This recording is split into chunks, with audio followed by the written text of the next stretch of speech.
ভক্ত থেকে শিখবো না, ওসি গাউসুল আজম থেকে শিখতে চায়। কোন ব্যক্তির কর্মকাণ্ডের নাম পান্ডারি নয়, গাউসুল আজম মাইজভান্ডারের আওলাদের কর্মের নাম মাইজভান্ডার। শুনে রেখো, মনে যা ইচ্ছা তাই বলবা, আর বাঁচার জন্য মাইজভান্ডার বলবা, এটা কখনো মাইজভান্ডারের আওলাদ মুরিদিন সহ্য করবে না।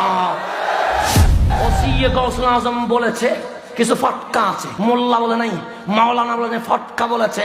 বলছে নিজে ভুল করে, নিজে এমন কিছু বলে যা শিরকি, এমন কিছু বলে যার মাধ্যমে ইসলাম কলঙ্কিত হয়ে যায়। যখন বেঁচে যায় তখন মাইজভান্ডারের প্রতি নিসবত করে বলে এটার নাম মাইজভান্ডারি। ওসি গাউসুল আজম বলে এগুলো ফটকা, এগুলো মাইজভান্ডারকে বিক্রি করে দুনিয়া কিনতে চায়। এদের সাথে মাইজভান্ডারের বিন্দু মাত্র কোনো সম্পর্ক নেই।